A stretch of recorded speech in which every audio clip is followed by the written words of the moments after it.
Bonjour à tous, je vais aujourd'hui vous présenter et vous démontrer une très importante relation mathématique qui concerne les polyèdres.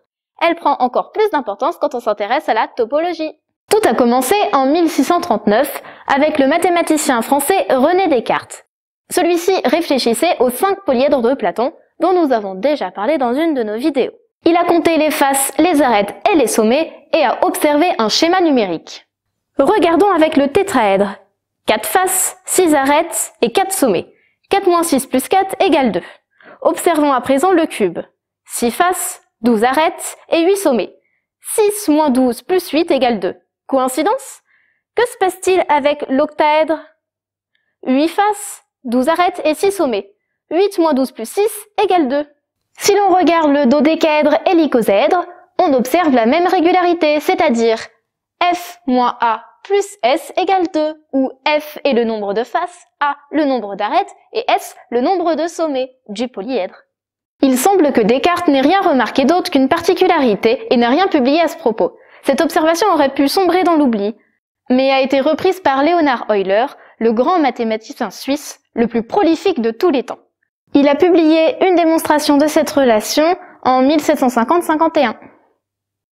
Démontrons cette relation. Pour cela, nous allons imaginer que nous déformons un polyèdre pour le transformer en sphère, un peu comme si on soufflait dedans. La déformation doit se faire de manière continue, sans déchirer quoi que ce soit, ni faire de trous. Les arêtes se transforment en courbes et les faces ne sont plus vraiment plates, ce qui n'est pas gênant pour nous puisque nous allons juste les compter. Pour mieux visualiser, nous allons déformer une face du polyèdre en une demi-sphère, ces arêtes formant alors un équateur. De nouveau, cela ne change pas le décompte que nous allons effectuer. Précisons que ce que je vous montre sur cet exemple ne va pas dépendre du nombre de sommets du polyèdre de départ, la démarche est indépendante. Éliminons une des arêtes du bord entre guillemets. En faisant cela, nous avons éliminé une arête mais aussi une face, car 2 d'entre elles ont fusionné.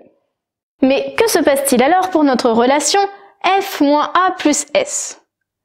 F et a ont diminué de 1, ce qui nous donne f moins 1 moins a plus 1 plus s. Moins 1 et plus 1 s'éliminent, il nous reste donc f moins a plus s, sa valeur n'a pas changé. Nous pouvons faire de même pour toutes les arêtes de l'équateur.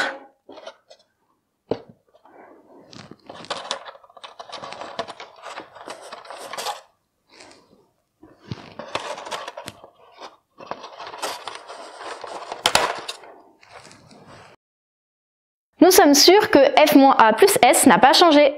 Regardons les nouvelles arêtes extérieures. Quand j'aurai enlevé celle-ci, ces 2 faces auront fusionné. De nouveau, f moins a plus s n'aura pas changé. Continuons avec toutes les arêtes extérieures.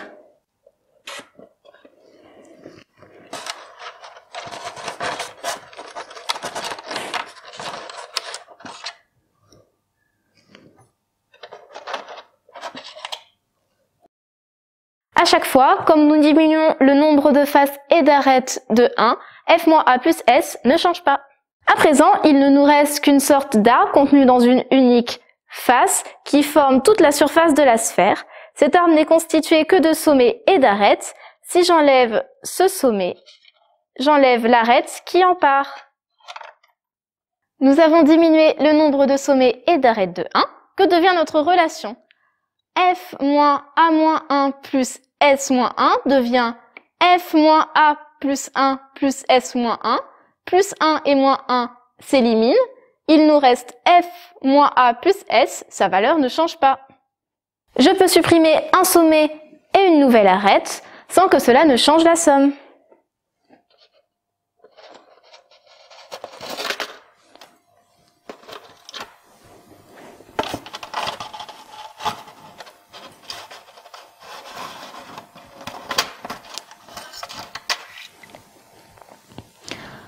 Je peux continuer ainsi jusqu'à ce que je ne puisse plus le faire, c'est-à-dire au moment où il ne va me rester qu'un seul point. Il ne nous reste donc plus qu'une seule face et un seul sommet. f moins a plus s est égal à 1 moins 0 plus 1 qui est égal à 2. Ce que nous recherchions depuis le début. Apportons maintenant une précision. Cette relation n'est pas vérifiée pour tous les solides. Regardons à présent ce solide. Il comporte 16 faces, 32 arêtes et 16 sommets. 16 moins 32 plus 16 est égal à 0. La relation d'Euler n'est pas vérifiée. Si nous suivons la démarche de la démonstration précédente, il nous reste une face, un sommet et 2 arêtes. Alors, eh bien, il y a un trou.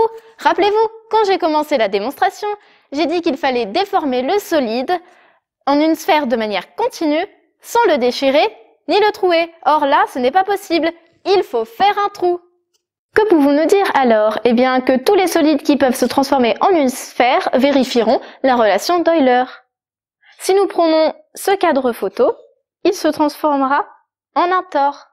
Pour tout solide qui se transforme en un tore, F moins A plus S est égal à 0. Les mathématiciens ont généralisé la relation d'Euler.